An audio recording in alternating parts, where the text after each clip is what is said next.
बहू मुझे यहाँ रहने दो, मुझे और कुछ नहीं चाहिए, मुझे यहाँ रहने दो, ये मेरे स्वर्गीय पति का घर है। गिड़गिड़ाती बेबस बूढ़ी माँ बोली। बहू पर तो जैसे जुनून सवार था, क्रूरता का।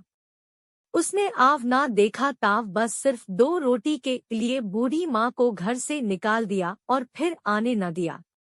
रोती माँ अनजाने रास्ते पर चली जा रही थी और रोते बिलखते हुए सोचती जा रही थी कि शायद उसका बेटा घर होता तो उसे जाने ना देता, किंतु बेटा भी उसकी कहाँ सुनता है।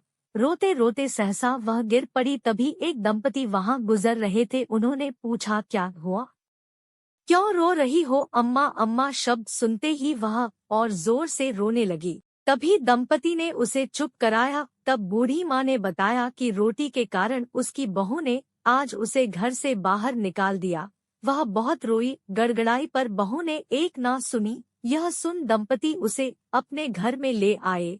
वहाँ उनके बच्चों व उनके साथ घुल मिल गई। बच्चे भी अम्मा जैसी दादी का प्यार पाकर खुश हो गए।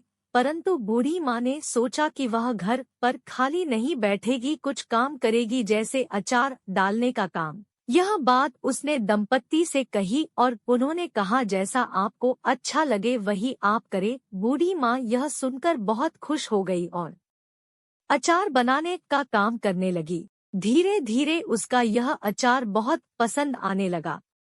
आज उसका अचार बेहद प्रसिद्ध है। दूर दूर से लोग उसके अचार को बेहद पसंद करने लगे। आज वह बड़े बूढ़े लोगों के लिए मिसाल बन गई है।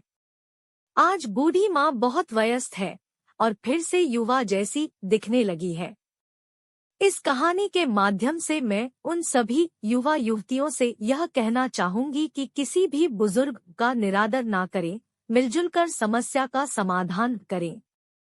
आपसी समझ से ही यह बात सुलझ जाएगी। मारपीट करना अपने बुजुर्गों से और उन्हें घर से बाहर निकाल देना किसी समस्या का समाधान नहीं, क्योंकि जो और जिस तरह का बीज हम बोएंगे वही पेड़ के रूप में, फल के रूप में हमें प्राप्त होंगे।